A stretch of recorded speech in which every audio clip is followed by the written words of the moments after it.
Hello everyone and welcome back to Burst Memoirs. Now, I introduced certain people that I've met while in the Marine Corps, some that I liked, some that I didn't like, and some were kind of neutral.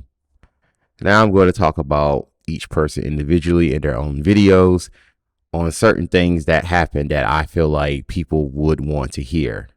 So without further ado, let's jump right into it.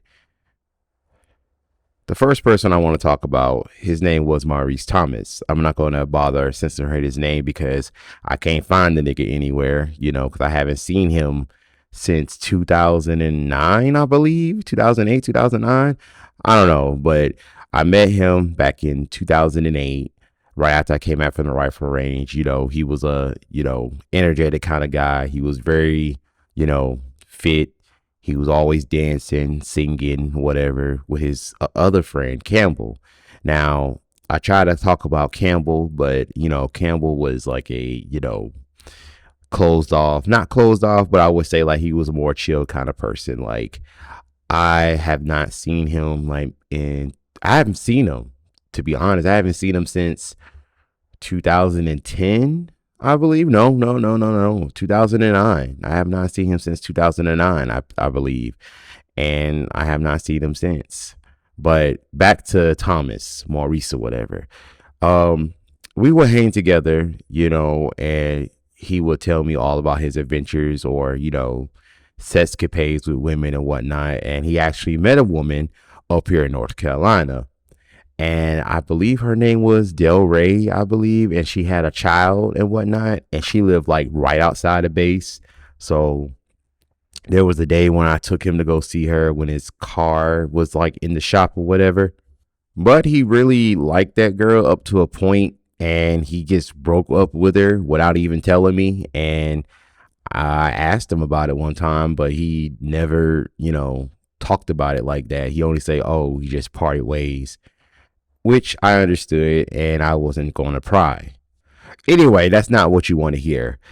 There were times where the man was tight on the money, and basically he would borrow money from me like every other day or every other payday or whatnot.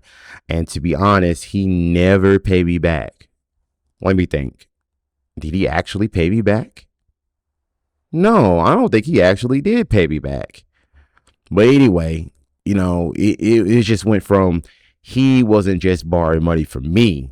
He was borrowing money from everybody in the barracks. Now, for the ones who don't know, barracks, is the living quarters of every enlisted military personnel that's not married or, don't have a child and has to live out in town or get a house on base or whatever. But imagine owing the entire barracks, and I mean the entire barracks, money. Now, it may be an exaggeration, but everybody was saying it. Everybody who I talked to about him came to me and said, hey, does Thomas owe you money or something like that? I was like, yeah, he never paid me back. And he was like, oh, yeah, he borrowed money from me, too. And it just became a whole mess afterwards. Like, I remember he went to the rifle range himself. He came all the way back from the rifle range, broke. Didn't have no money, pulled me to the side to ask for some money and whatnot. Talking about he lost his wallet, I believe. I think I gave him about $40, just enough for him to get some gas or food or whatever and whatnot. But later I found out this fool had his wallet the whole time, or maybe he found it or whatnot and didn't even bother giving me my money back. Damn, I was a sucker back then. I cannot believe that I was that optimistic, that naive, to where people could use me like that. But anyway, what happened next didn't happen to me. It happened to my friend David Abrams, my first roommate when I was in the Marine Corps at Camp Johnson. That's a whole nother story for a different day. I might have to go back and tell those stories. But anyway, Abrams, he lent Thomas money too. And as Thomas pulled me aside to ask me for money because he lost his wallet and whatnot, Abrams walked up to him and said, hey, you got that money that I loaned you? And he was like, oh, yeah, I'll give it to you. I lost my wallet or whatever. And then as Abrams walked away, Thomas waved his hand like, man, they can forget you. Get out my face. That's what he was doing to him. But unbeknownst to him, Abrams told me that he saw what he did, which in turn made him mad. Now, I remember me and Abrams actually, like right after this happened, me and Abrams were going to lunch or whatever. And we happened to walk up to Thomas's car. And he was like, "Hey, that's Thomas' car, right?" I was like, "Yeah, why?" Hey, watch this. This man went and took this man gas cap. I don't know what Abrams was going to do, but he is from Jersey, and Jersey is like maybe 30, 40 minutes to Philly, depending on where you are. And Philly is only an hour from New York City. So you know what those type of people do once they are wrong about their money.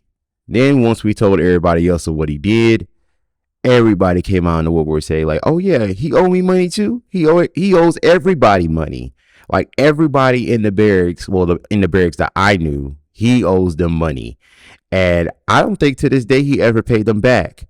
But I think he paid Abrams back eventually once he found out he had his gas cap, or I don't think he found out he had his gas cap. But, Thomas was a user. Maurice Thomas was a user, and he didn't care about who he take money from. He didn't care about pay it back because of his status or how he looked or whatever. And that's how niggas are. You loan them money and they're going to say, "Oh, I don't never pay them back." I experienced that before too when I got out of the Marine Corps, and that's another story for another day. But goddamn, he burnt a lot of bridges, and I think he couldn't afford to burn bridges with Abrams because Abrams was really going to take it to the next level when it came to, getting his money back. So he did get his money back. I guess they became cool or whatnot, but, things were never the same, like, keeping him at arm's distance, or he never let him hold money again. And I don't think he spoke to me after that, Thomas. Well, I guess because he was going on a deployment and whatnot. And then after that, I never saw him again. Well, I saw him one last time, actually. And I guess he had a wife or something like that. And when I saw him, I wanted to say, "Hey, what's up? What's going on?" And then he had the nerves to tell him, "I'm on the phone, boy. I'm on the phone." I'm like, okay. And I never spoke to him after that. Like, I never really spoke to him after that.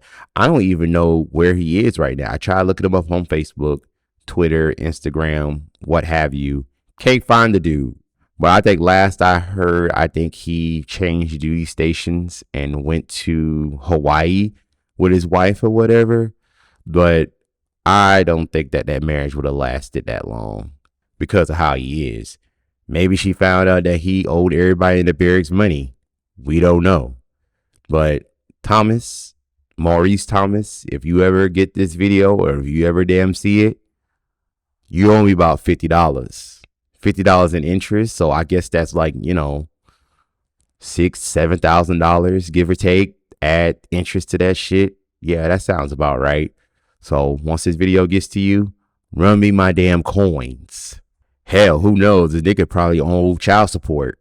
But he better be glad I wasn't the nigga that I am right now, because it would have been way a lot worse than a damn gas cap getting taken. I guarantee you that. I would have got my money by other means, if you get what I'm saying. But that's pretty much it about Maurice Thomas. Hopefully, he does get this video and he tries to confront me or whatever, because I'm ready. I want all the damn smoke, because I trusted you, to pay me back, and you never did. You're not a real friend. You just hustled me out of some goddamn money for your own stupid ambitions. But that's all for today. I promise there won't be no huge gaps in the next one. Thank you guys for watching.